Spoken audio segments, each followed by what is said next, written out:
Hola amigos, les habla Ariel Ben Abraham. Esta semana tenemos la Parashá Mishpatim, algo así como leyes, podríamos traducirlo. Juicios en el sentido de justicia y justicia en el sentido de rectitud. O sea, la justicia es producto de la rectitud. Por eso en la Barajá de la Midá, cuando decimos Baruch atah Hashem, Rey que ama la rectitud y la justicia. O sea, van juntos. O sea, la justicia es producto de rectitud. Rectitud en el sentido de hacer lo correcto, lo que es recto. Esa es más o menos la idea. Bien, nuestros sabios todos coinciden al analizar el contenido de la Torá en el hecho de que esta parashá está inmediatamente,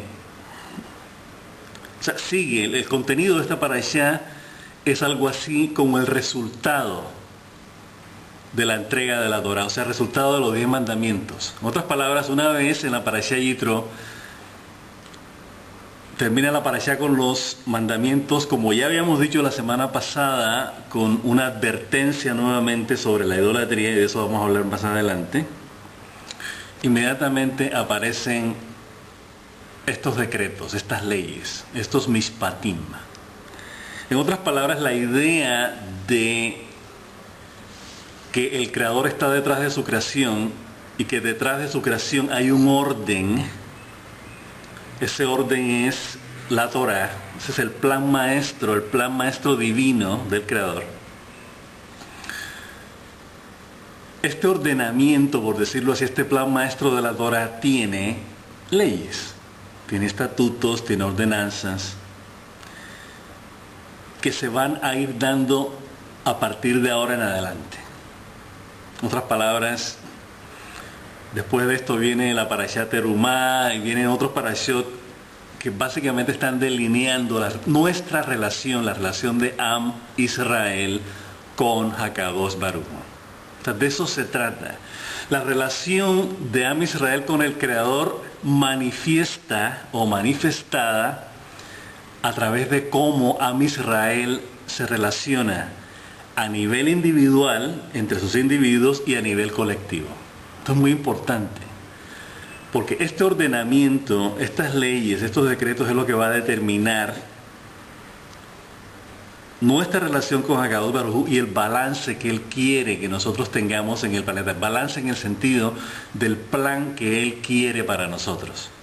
Y este plan, como hemos dicho, abarca leyes que nosotros no comprendemos dentro de nuestro raciocinio, pero que aún así tenemos que cumplirlas.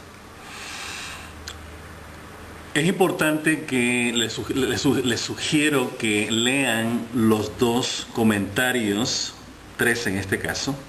Me refería a los dos primeros comentarios sobre esta parashá, porque en ellos se explica un poco la complejidad que tienen. O sea, hay una serie de estatutos, leyes, como ya dijimos, que son bastante complejos. Vamos a comentar algunos de ellos, no todos, por eso les sugerimos que lean los comentarios que aparecen sobre la Parashá Mishpatim en el blog, para así no tener que entrar en repeticiones, sobre todo que en este caso son explicaciones, por decirlo así, conceptuales. En otras palabras, bueno, ¿y esto cómo es esto de que yo compro un esclavo hebreo o un esclavo no hebreo? ¿Esto qué significa? Todo eso está explicado en esos comentarios. Entonces, les sugerimos, para no caer en repeticiones, que lo chequeen ahí en el blog. Dijimos que los mandamientos, el análisis que estábamos haciendo sobre la Parashá Yitro la semana pasada, dijimos que la Torá en general, los 10 mandamientos, son una respuesta, por decirlo así, el antídoto, por decirlo así, de lo que es la idolatría. Desde el primer mandamiento, ya lo hemos dicho, lo comentamos la semana pasada: yo soy Hashem, tu Dios, que te sacó de la tierra de Egipto, de la casa de esclavitud. no tendrás otros dioses aparte de mí, etc. Todo esto tiene que ver con la idolatría. En otras palabras, todas las leyes de la Torah que aparecen, volvemos a insistir, a través de toda la Torah, tienen que ver con idolatría. Este es el eje central de todo el asunto. Y con sentido. Vamos a elaborar un poco sobre esto más adelante. Tomamos algunas notas. Interesante, nuestros sabios dicen que Am Israel sale de Egipto, de la esclavitud, recibe la Torah. Inmediatamente después de recibir la Torah, o sea, el Decálogo, los 10 mandamientos, o sea, la Torah resumida en el Decálogo, vuelve a hablar de esclavitud. Es interesante, como decir, bueno, pues si la esclavitud ya se acabó, ¿cómo así que comenzamos Mishpatim hablando de si compras un esclavo judío? Se supone que ya no somos esclavos, pero no hay una explicación. Esa explicación la hemos dado en los comentarios en el blog, lo vamos a repetir ahora. Dijimos anteriormente, tanto en el blog como en estos videos, que normalmente la traducción de esclavitud, llaman abodá, trabajo, generalmente nuestros sabios la traducen en general como servidumbre. O sea, eso no quiere decir que no haya habido esclavitud. Claro que hay esclavitud, existe como tal y es el mismo término que se usa en hebreo. Pero en general, lo que nuestros sabios insisten es que esta esclavitud de alguna manera es una forma de servidumbre, de servicio. De allí que se usa el mismo término de que fuimos esclavos en Egipto, pero después pasamos a ser esclavos de Hashem. En otras palabras, servimos en Egipto al faraón y después de la salida de Egipto vamos a servir al Creador. Es una forma de servicio en el sentido, ya lo hemos definido, nos hemos referido a esto en el blog, de estar en función de algo o de alguien. O sea, en otras palabras, nuestra vida, nosotros estamos haciendo algo con relación a alguien, ya sea de una manera en que estamos obligados a hacerlo o que por voluntad propia lo hacemos. Entonces, normalmente se nos paga por determinada labor. Y hay otras labores que hacemos en las cuales no se nos paga porque simplemente lo hacemos porque nos nace hacerlo. Bien. Entonces, en ese sentido hay que entender las referencias que hace Mishpatim, esta parashá, sobre esclavitud. Desde un punto de vista de servidumbre, pero servidumbre para algo. O sea, se sirve uno para algo, ¿no? Me pagan para que escriba, me pagan para que cargue ladrillos, me pagan lo que sea. Entonces, nuestros sabios explican, esto es muy importante lo que vamos a decir ahora, así que atención. Ellos dicen que cuando hay una compra de un esclavo, ¿no? Empieza hablando de la compra de un esclavo hebreo. Estamos hablando de un proceso, del resultado de una situación. En otras palabras, no hay un mercado de esclavos en ese contexto, es decir, vamos a comprar gente y a vender gente. No. El contexto de esclavitud, ya hemos dicho, de servicio, de servidumbre, surge a partir de la negligencia que ha tenido ciertos individuos, si pluralizamos, en la que estos individuos se ven obligados a compensar la negligencia, el abuso o la transgresión, por decirlo así, o el daño que han podido causar a terceras personas. En otras palabras, Hakadosh Baruj Hu anticipa que en el desierto esto no existía. Esto es muy interesante. En el desierto no había. Todas estas leyes se van a realizar, se van a llevar a la práctica en Eretz Israel, ya como nación. En el desierto realmente puede que hayan pasado casos, obvio, pero la idea era que en el desierto todo el mundo de alguna manera estaba al mismo nivel, porque todos dependíamos en esa época del maná y de la protección de Hakadosh Baruj Hu, por igual. Ricos, pobres, niños, ancianos, mujeres, hombres, jóvenes, etc. Las diferencias se van a dar después cuando lleguemos a la tierra. Entonces en la tierra se va a dividir el territorio por tribus, se le va a asignar una porción a cada familia, como ya lo veremos después en la Torá. Y a partir de ahí empieza a, por decirlo así, ponerse en práctica todos estos mishpatim, todos estos estatutos, leyes que la Torá estipula. Entonces,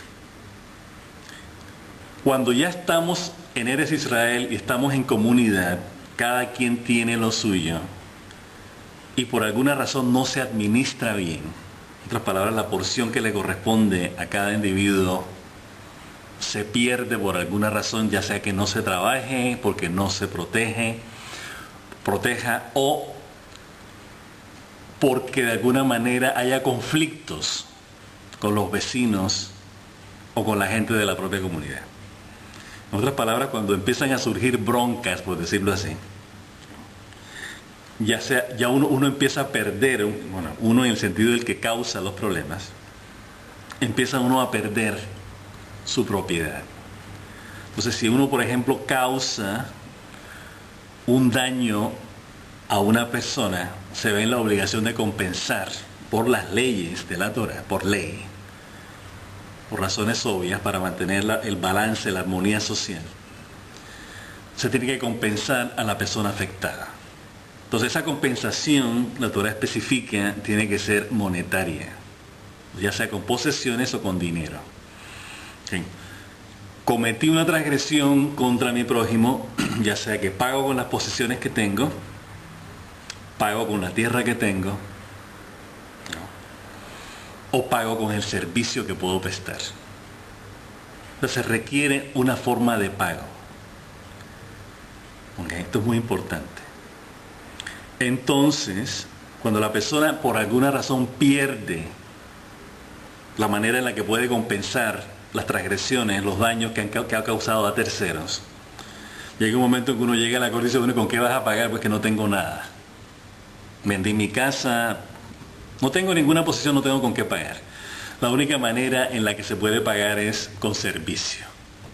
Pero bueno, como no tengo nada, con mi trabajo pago, básicamente. Este es el contexto de esclavitud que se da en la Torá. O sea, no es una esclavitud tipo Egipto, donde la gente está obligada o forzada. Acá ya es un compromiso social, más que todo. Es decir, bueno, yo voy a servirle a esta familia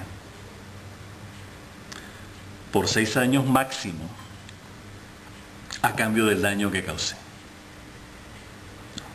Entonces, de ahí surgen otras leyes, que no vamos a entrar en detalle porque realmente esta parasha está llena de leyes. Los que estén interesados en conocerlas a fondo, las estudian en el tratado Baba Batra del Talmud, ahí en detalle y van analizando cada cosa como debe ser. Bien, pero lo importante, lo que queremos destacar acá, que ya lo hemos destacado en el blog, es que este tipo de esclavitud realmente es un tipo de servidumbre.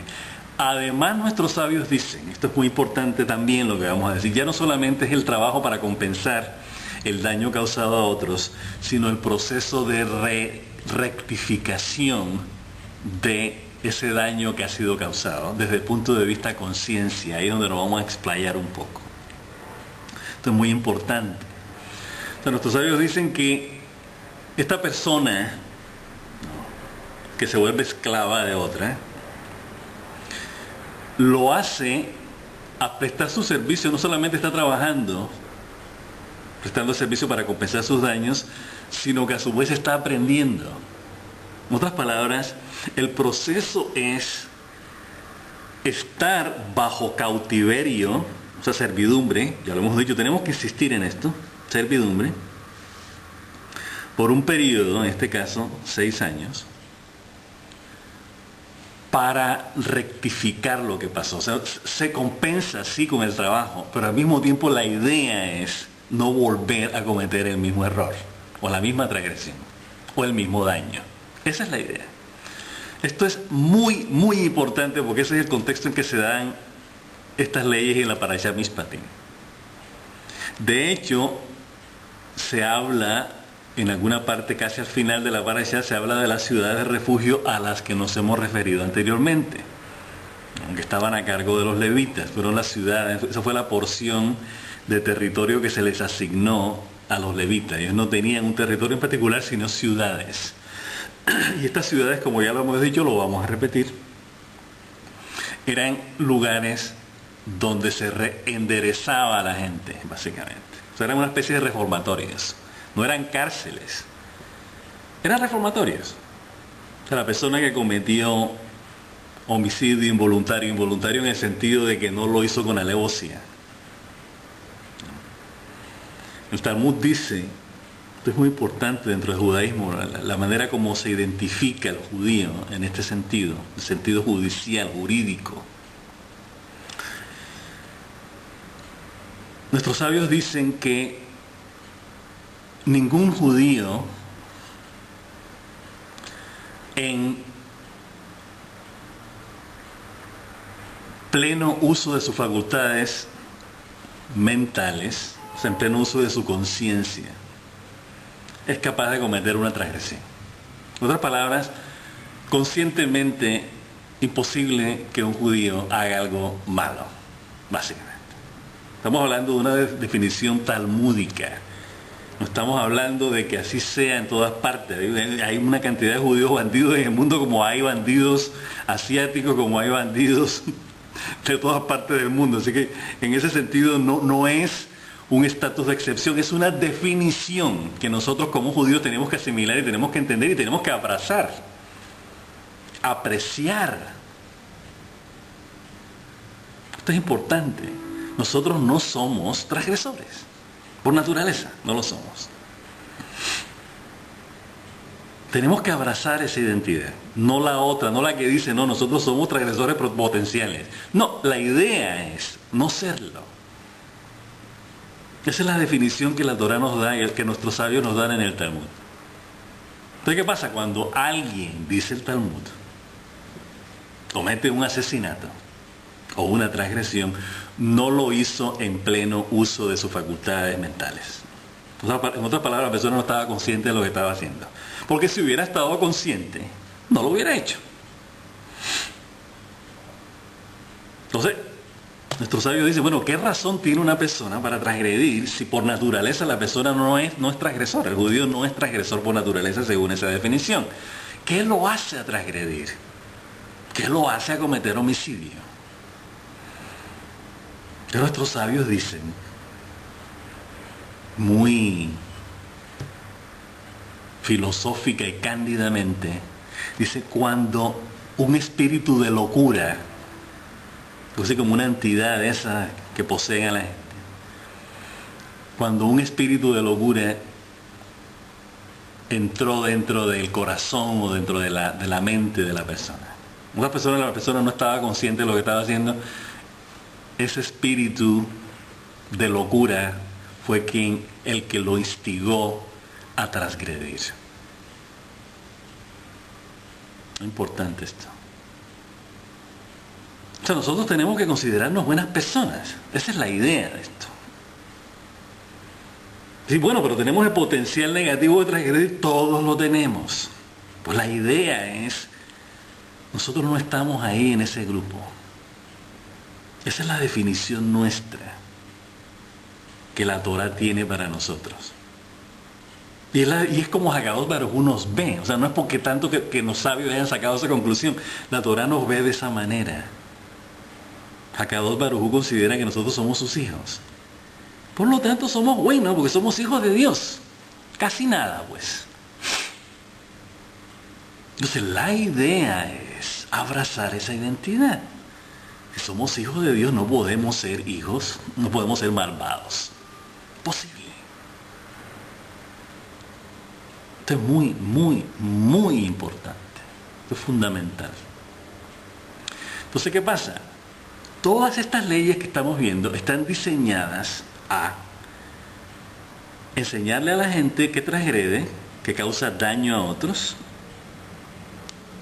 que tiene que compensar por sus malas acciones, compensar monetariamente, o sea, que sea tangible, ya sea en forma de pago de trabajo o pagando con dinero o con posesiones. Y dentro de ese proceso, rectificar la mala acción. En otras palabras, aprender a no volver a hacerlo. Esto tiene unas repercusiones importantísimas. ¿Por qué? Vamos a referirnos a eso. En el contexto actual. Tenemos una pelea acá en Israel entre hermanos. ¡Ay! Están los ultraortodoxos, están los religiosos nacionalistas, estamos tratando con una traducción de Datik Leumi. Están los seculares, o sea, la gente que no cree en nada, básicamente. Están los que creen en ciertas cosas, o sea, que creen en circuncisión, guardan ciertos preceptos básicos. Están los que no creen en nadie o en nada.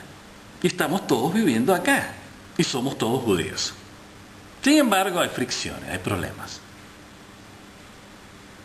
Precisamente en este periodo de tiempo el primer ministro está tratando de poner una coalición, poner junta varias facciones, algunas que son opuestas entre sí, para formar un gobierno.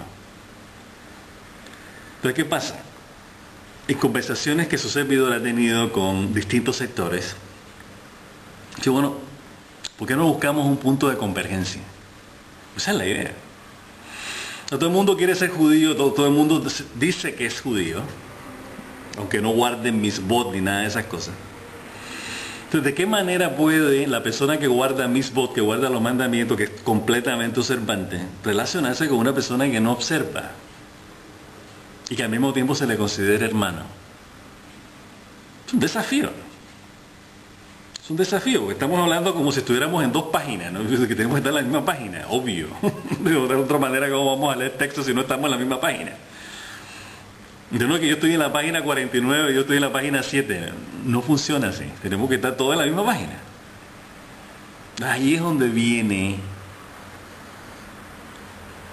la magia del asunto. Magia en el sentido de solución, no de nada mágico. Hay que buscarle una solución al asunto. Entonces, hablando con los ultraortodoxos, muy observantes, muchos vienen acá a la sinagoga, rezan con nosotros.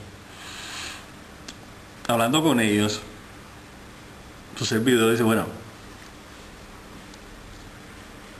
a través de la historia, esto es muy importante, ojo, a través de la historia del judaísmo, de la entrega de la Torá hasta hoy, la gente que ha observado el judaísmo, y esto es, ojo que esto es verdad, o sea, aquí esto no es especulación, absolutamente nada de Shalom. Los observantes a través de la historia del judaísmo, por eso han habido tantas asimilaciones, tantos exilios, y han sido pocos los que realmente a través de la historia, desde la salida de Egipto hasta hoy, han mantenido la raíz original del judaísmo. Una minoría, siempre ha sido así. Siempre ha sido así. Hubo épocas, obvio, en que había más gente observante que otras, pero estamos hablando de la época del rey David, estamos en la época del rey Salomón, y para de contar, el resto, una minoría. De ahí que nos hayan invadido, que hayamos perdido el territorio, que hayamos perdido la identidad y que muchas de las tribus se hayan asimilado a otras culturas. Es un fenómeno directo de el no seguir el judaísmo, es obvio. Entonces ya en el mismo Talmud lo leemos, estaban los Am Haaretz, o sea, la gente del pueblo, que era ignorante, que no sabían leer ni escribir. Habían que hacer, entre algunos cuentan que tenían que hacer una parada cuando venían para Pesach, para Shavuot y para Sukkot, a Jerusalén. Habían estaciones, una era en Modín y la otra siempre se me olvida el nombre del otro lugar. Eran estaciones que te paraban ahí antes de llegar a Jerusalén y ahí habían gente educada, no los queremos llamar levitas o sacerdotes, gente educada, o sea, gente observante que sabía leer y escribir, que observaba la Torá, que les enseñaba a estos Am Haaretz, o sea, esta gente ignorante del pueblo, cómo era que tenían que hacer las ofrendas. Entonces, un momentico, ven acá, ¿y tú qué es lo que vas a llevar? ¿Qué tipo de ofrenda vas a llevar? Bueno, tienes que hacer esto, tienes que hacer esto otro, etc. No sabían. No sabían. De hecho, hay muchos rabinos con lo que su servidor ha estudiado que cuentan que el Talmud es, o sea, todos los diálogos del Talmud entre los rabinos, etcétera, etcétera, eso es para gente letrada, para gente que sabe. Esto no es para todo el mundo. Queremos que sea para todo el mundo, pero nunca ha sido así. Y eso lo estamos viendo hoy día también. Entonces, algo así como esa obsesión de querer algo así, obligar a todo el mundo, ¿no?, a que guarden mandamientos, a que se vistan de cierta manera, a que hagan las cosas de cierta manera, eso nunca ha dado resultado a través de la historia. Entonces, ¿qué pasa? Tenemos que ser realistas. Así, bueno, ¿cómo vamos a tratar a estos amares, o sea, esta gente que no tiene idea de lo que es la Torah, para mantener la unidad armónica y funcional de lo que es el pueblo israelí, el pueblo judío, y en el mundo también, no solamente en Israel? De eso se trata. Entonces, ¿qué pasa? Cuando vemos estas leyes de la gente que tiene que someterse a 6 años de servidumbre, por no llamarlo esclavitud, ya lo hemos dicho, la idea es aprender algo. La ciudad de refugio también, la idea es aprender a no transgredir, a cumplir la Torah tal como se nos ha dicho que debe ser. Esa es la idea. Es importante esto. De esa manera es como tenemos que concebir todas estas complejidades a nivel de la compra de esclavos. Eso tiene un sentido, o sea, no es cuestión de esclavizar a alguien, bueno, pagó y hay que hacerlo esclavo. No, es un proceso de rehabilitación. De ahí que se trate de la hermandad, es un clal Israel, está unido todo. Aquí nadie se queda por fuera porque somos hermanos. Entonces la idea es rectificar y rehabilitar lo que se transgredió. Esa es la idea. Y en la vida de eso se trata, o sea, más allá, o a partir más bien, de esto que estamos hablando, en general, fuera de la Torah, no judíos hacen lo mismo también. Cuando hay problemas, hay cortes de justicia, pues, la idea es esa, hay cárceles. Pero esto es tomado, es la versión no judía de lo que estamos hablando. O sea, las ciudades de refugio no eran cárceles, ojo. Eran ciudades de refugio. De hecho, había avisos para que los transgresores, los homicidas, encontraran el lugar. Y eso lo veremos más tarde cuando se especifican los detalles de las ciudades de refugio. Esto es muy importante. Bien, seguimos. Que apuntamos acá. Entonces, ¿qué pasa? Esto duraba, este periodo de servidumbre duraba 6 años. Al 7º año, que es lo que llaman el año sabático, por ley había que liberar a estos esclavos temporales. Estamos hablando de los hebreos. Los esclavos no judíos ya entraban a otro ciclo que era el jubileo, que eran 49 años, o sea, 50 en general, pero al año 49, en otras palabras, en el año 50 todo el mundo era libre. Esto es importante. Bien, nuestros sabios místicos y no místicos hacen un paralelo. Esto es bien esencial lo que vamos a decir. Hacen un paralelo entre estos 6 años y los 6 días de la creación y el Shabbat. Realmente de eso se trata. Cuando tenemos Shvitá, o sea, el 7º año ese en el que no se siembra, es un Shabbat para la tierra, así lo define la Torah. Está en términos de años, no está en términos de días. Entonces, ¿qué pasa? Hay un paralelo. Nuestros sabios dicen, bueno, ¿qué se hace en 6 días? En 6 días se trabaja, como lo dice la Torah, y en el 7º se descansa. Es interesante porque el periodo de esclavitud, de servidumbre de un esclavo hebreo terminaba el 7º año. En otras palabras, después del 7º año no comenzaba otro ciclo, terminaba ahí ya, haciendo eco de este 7º día, en el que Hakadosh Baruj Hu cesó de toda actividad. En otras palabras, es un periodo que se extiende a partir de ahí. O sea, no va a volver a haber otra semana. En otras palabras, después del séptimo milenio, el séptimo milenio se va a extender ad infinitum. Le llaman redención. No se va a volver otra vez a lo que ya pasó, a lo que ya aconteció, a lo que ya se hizo. Entonces, ¿qué pasa? Nuestros sabios dicen, 6 días harás trabajo. Es interesante porque nuestros sabios se ponen a analizar la semántica. No es una orden de que tiene uno que trabajar, hacer trabajo. Dice, bueno, ¿qué es hacer trabajo?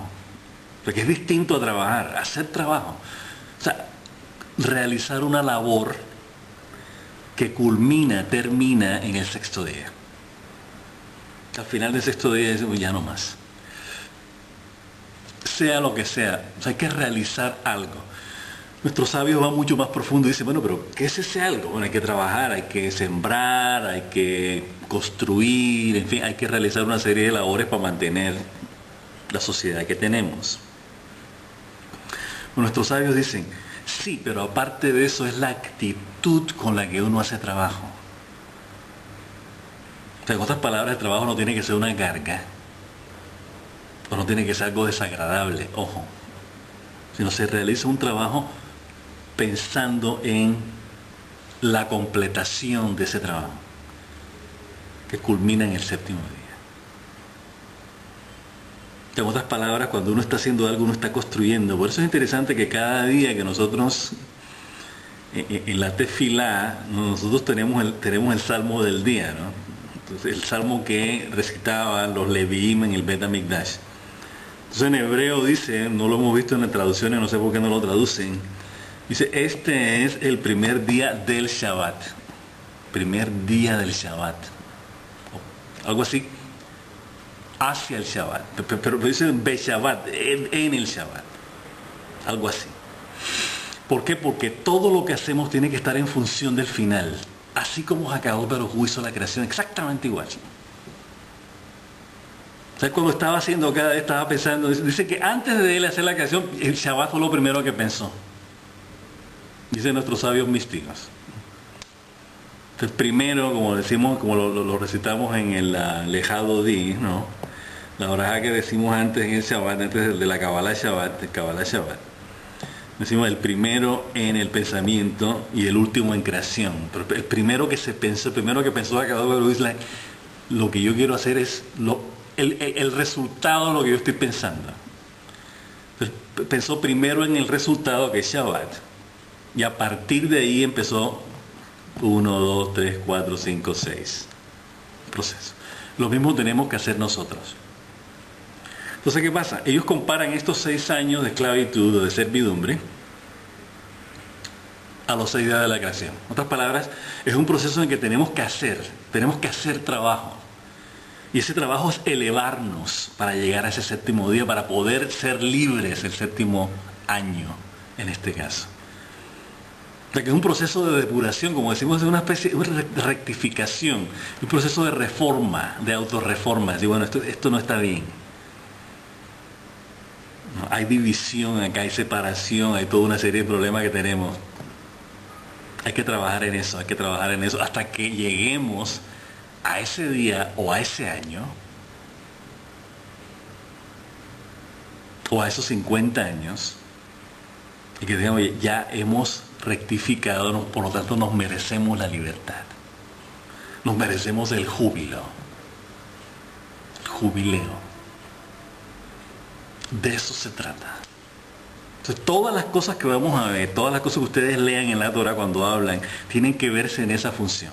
Entonces, por ejemplo, cuando dicen que el padre puede vender a la hija, la idea, como la traducen nuestros sabios en el Talmud, es: esta chica va a aprender algo, y eventualmente la idea de entregar una hija en servidumbre en una casa era para que se casara con el hijo del dueño de casa o el dueño de casa en sí. hasta que se cumplía una función preparatoria, o sea, no era servidumbre por servidumbre. Esto es muy importante, porque eso es lo que tenemos que nosotros entender de todo este rollo, que la vida la vivimos con un propósito, no vivirla por vivirla, ahora hay que salir de este rollo rápido. Y la gente dice, se pasan los años. La gente dice, bueno, me he pasado todos estos años apurándome para que llegue el viernes o el sábado. Cada semana. Y cada año hasta que me lleguen las vacaciones, está uno como corriendo. Y cuando viene a veces le va la vida a uno corriendo. Dice, bueno, pero ¿qué objeto ha tenido todo esto? Háganse ustedes esa reflexión también. Que va a pasar el resto de mi vida haciendo lo mismo, todo como un disco rayado, ¿no? Dele y dele y dele. Tiene que haber un propósito detrás de cada cosa. Esto es muy importante. Entonces, todo el problema que tenemos en la estructura social que tenemos, laboral que tenemos hoy día es ese, que tenemos que trabajar a otras personas, que nos hemos obligado a trabajar, que no lo hacemos porque no estamos convencidos ni estamos contentos haciéndolo. Entonces, hay que cambiar eso. Y la única manera de cambiar eso es cambiando la conciencia, tanto del que sirve como el que recibe el servicio. Ambos tienen que sentarse y decir, bueno, ¿cómo vamos a resolver este asunto? Como tiene el primer ministro que resolver el asunto de la coalición de gobierno. Una facción dice, nosotros queremos que todos los religiosos vayan al ejército y paguen el servicio militar como todo el mundo, o que trabajen como todo el mundo. Entonces los religiosos dicen, un momentico, no. Nosotros a través de la historia cumplimos una función, y eso es cierto. ¿Quién se va a encargar de los cementerios? ¿Quién se va a encargar de los matrimonios? ¿Quién se va a encargar de las circuncisiones? Todo eso hay que organizarlo. ¿Quién prepara a los niños que no son religiosos para que hagan el bar mitzvah, por ejemplo?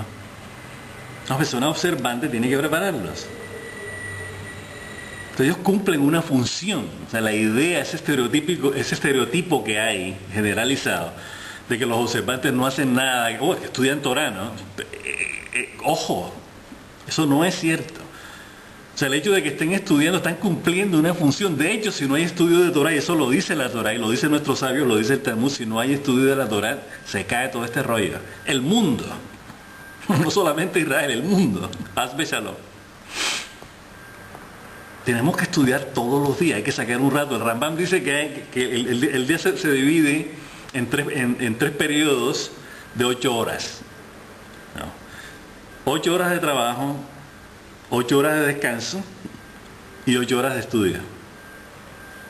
O sea, ¿cómo la gente se las arregla? Bueno, ya ese es otro rollo, pero hay que estudiar todos los días. Porque esa es la manera como internamente estamos transformando nuestra conciencia para que se dé la transformación afuera también. Ya hemos dicho que los cambios que nosotros queremos ver afuera primero tienen que darse dentro de nosotros. En el Facebook ponen mucho eso.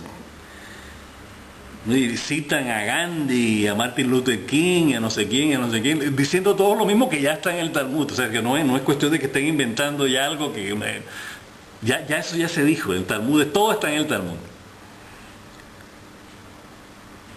Y es el hecho que tenemos que ver el cambio que queremos dentro de nosotros mismos primero para que lo podamos ver afuera. Esto es importante. Esto es importante, por eso tenemos problemas con las relaciones, porque queremos que la gente sea y vea las cosas como uno. No tanto desde el punto de vista ego, yo quiero que todo el mundo sea como yo. No es cuestión, esa no es la idea. La idea es que estemos todos dentro de la misma página. O sea, que podamos caminar en la misma dirección, ¿no? Obvio. Uno no se va, por ejemplo, a casar con una persona que no tiene los mismos valores de uno. Imagínense, pasaría uno peleando todo el día. De que tú lo haces a mi manera y la otra persona dice, no, es que es a mi manera. No se trata de eso. Se trata de armonizar, de crear convergencia. De decir, bueno, un momentico. Hay que hacer una evaluación de qué funciones pueden cumplir los religiosos dentro del ejército. Ver si cada individuo está dispuesto a cumplir determinada función que se le asigne. Y a partir de ahí, y que no todos vayan al mismo tiempo. Para eso están las yeshivot, los institutos de enseñanza, de estudio. Entonces se llega a un acuerdo. No es complicado, es simple realmente. Lo que pasa es que hay que sentarse y hay que elaborar el asunto. Dice, vean acá, y ustedes esos que hacen tanta plata y que producen tanto dinero, ¿ustedes qué hacen con la plata? ¿Dónde está la plata? Pues también ustedes tienen que dar su parte, ¿no? O sea, la idea es crear un balance armónico funcional, no crear necesariamente dependencia ni reforzar o recrudecer los estereotipos. Obvio, no se trata de eso. Se trata de rectificar, de aprender todos en el proceso. Este es el significado de Mishpatim. Este es el resultado de tener leyes. Leyes, como ya dijimos, que implican seguir un camino derecho. Importante. Bien, entonces, empezamos hablando de la idolatría, dijimos que íbamos a elaborar sobre eso nuevamente porque de eso se trata. Termina la Parashá Yitro haciendo una advertencia a Kadosh Baruj Hu, a Moshe Rabbeinu, sobre caer en idolatría, y vuelve otra vez en esta Parashá Mishpatim nuevamente a hablar de idolatría. En otras palabras, existen todas estas leyes, empiezan con las primeras leyes sobre los esclavos. Inmediatamente después que termine la ley vamos a leer: no os postraréis a sus dioses, refiriéndose a los dioses de la tierra donde vamos a ir a vivir, la tierra prometida. O sea, Kadosh Baruj Hu ya se está anticipando.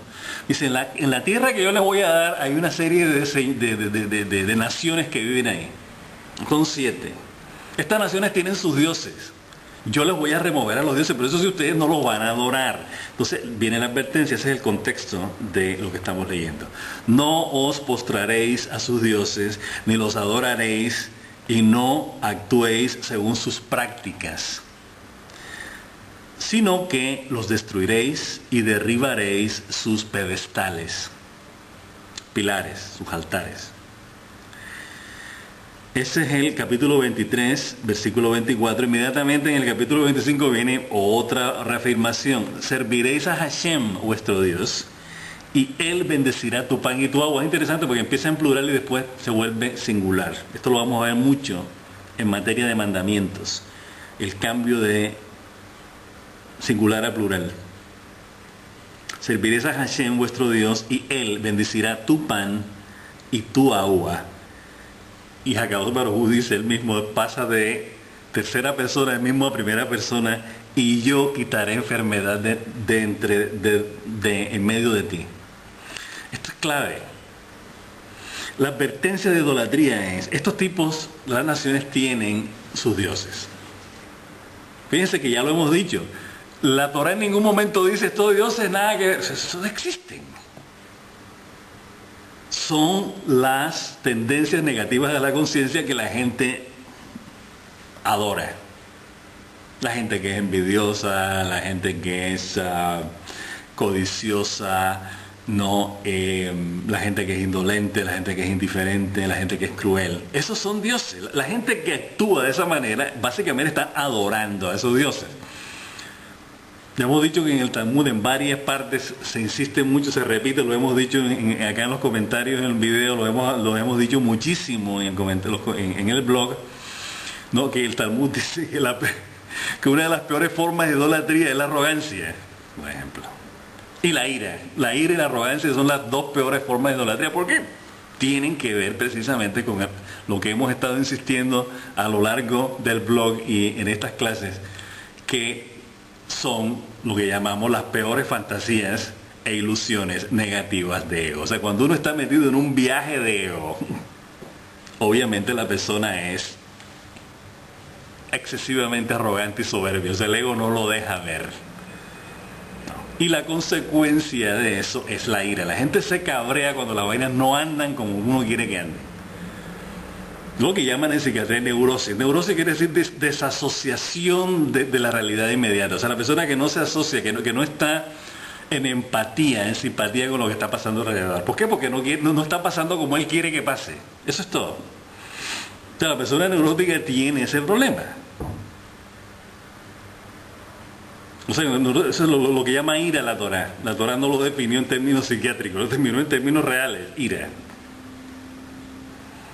¿Por qué lo llama forma de idolatría? Porque la gente estamos sometidos a ese tipo de actitud, a ese tipo de mentalidad y no podemos salir de ahí. Son nuestros dioses, son los dioses que adoramos. Dice, pero ¿cómo no puede adorar algo tan negativo? Sí, así es. Entonces esos son los dioses de los que estamos hablando acá. Claro, tenían nombres, ¿no? Valpeor, etcétera, etcétera. Tenían que ahí los menciona la Torá. Pero nuestros lingüistas empiezan a ver, bueno, ¿y qué quiere decir la raíz lingüística de cada uno? De cada una de las naciones. Lujuria, envidia, crueldad, cada uno tiene, ¿no? Los hititas y los amoritas y los vircasitas, toda la raíz lingüística de esas naciones tienen una connotación de una cualidad negativa de las emociones, normalmente. Entonces hay que dominarlas, hay que subyugarlas, hay que conquistarlas, etcétera, etcétera. Y acá Baruj nos advierte, si yo se las voy a remover, pero ustedes, si deciden adorar, fíjense que la palabra adorar dice abodá, o sea, es servir. Nuevamente estamos hablando de servidumbre. O sea, la idolatría, el término idolatría en hebreo quiere decir servir. El culto, ¿no? Servir a alguien o algo. Entonces, en tiempos modernos, la gente que no le sirve a alguien, que no es esclava de una persona, es esclava de sus emociones, de sus adicciones, ¿no? De sus patrones de comportamiento, de sus pasiones, y en algunos casos de sus sentimientos y de sus ideas. Son gente que está metida de cabeza en eso y no pueden salir de ahí. Son esclavos. O sea, esclavos en el sentido de servidumbre, en el sentido de veneración. ¿Ok? Bien. Según sus prácticas, o sea, ustedes no pueden portarse como se porta esa gente. No pueden ser crueles, no pueden ser envidiosos, no pueden ser celosos. No pueden tener ira, no pueden... Esas son cualidades de ellos, no de ustedes. Entonces, en el momento en que nosotros dejamos de tener las cualidades positivas que nos definen como el pueblo elegido, pasamos a ser parte de las naciones. Que desafortunadamente es lo que ha pasado a través de nuestra historia, como ya hemos visto. Y posteriormente pasamos al versículo 32 del mismo capítulo 23. Se vuelve a hacer una insistencia. En otras palabras, del 25 dicen otras cosas, no recordamos ahora cuáles, porque estamos destacando lo relacionado con idolatría, y volvemos otra vez. Versículo 32, no sellarás un pacto con ellos o con sus dioses. Sellar un pacto con ellos. Entonces, ¿hasta dónde puede la gente decir, bueno, yo ya no estoy con Akadosh Baruj Hu, ya no estoy con la Torah Hasbe Shalom, me voy a sellar un pacto con las naciones, con los dioses de las naciones? Imagínense. Interesante. Ellos no habitarán en tu tierra. O sea, en otras palabras, no, en este sentido es un mandamiento. No harás que estos dioses estén en tu tierra. No sea que causen que peques, ya, entonces pasan nuevamente en este caso al singular, no sea que causen que peques contra mí, que adores a sus dioses, porque será una trampa para ti. La vas a quedar atrapado ahí. Es muy importante, acá para uno está diciendo, uno queda atrapado dentro de sus propias adicciones, dentro de sus propias manías, dentro de sus propios rollos. Y así es. Y la gente dice, no, es que yo soy así. Si me vas a querer a mí, me quieres con mi cabreo, con mi neurosis, etcétera, etcétera. Y es un buen tico, yo no voy a cagar con... ¿Acaso soy yo inodoro para estar recibiendo todas tus vainas malas? No, desechos. Porquería eso. Dice, las cosas hay que decirlas como son. Pero nosotros somos gente que estamos tratando de construir algo positivo en una relación. No caer dentro del cautiverio de emociones, sentimientos, pasiones, ideas negativas, que son una trampa de la cual no podemos salir. Es muy importante. Bien, entonces queremos repuntar algo, pero parece que esto es todo. Así que esperemos que reflexionen sobre esto de lo que es el servicio, la servidumbre hoy día. ¿A quién servimos? ¿A qué servimos? ¿A cómo debemos abordar nuestro trabajo, lo que hacemos durante los 6 días de la semana, ojo, desde el punto de vista de nuestra conciencia, y cómo mantenernos precisamente realizando las leyes, los mandamientos, los estatutos, las ordenanzas que Akadosh Baruj Hu nos dice en la Torah para mantenernos constantemente unidos a Él. Esto es muy importante. En el momento en que nosotros nos salimos de este rollo, caemos en la trampa. Y es una trampa que, como ya hemos dicho, la trampa que nosotros mismos nos ponemos con las ilusiones, fantasías y deseos materialistas de ego. Y creencias, y falsas creencias y sentimientos de carencia. A partir de ahí es que uno transgrede. Que uno tiene que ver, ¿está mi copa llena? Como dice el rey David, tú has ungido mi cabeza con aceite, mi copa está colmada. De eso se trata. Y estamos hablando de que es Akadosh Baruj Hu. Imagínense ustedes quién colma la copa. No hace falta absolutamente nada. Si lo dudan, lean a los salmos del rey David, que como hemos dicho, es la persona que mejor ha entendido la Torah de todo el mundo, a través de toda la historia. Bien, entonces que pasen un resto de semana muy feliz y Shabbat Shalom.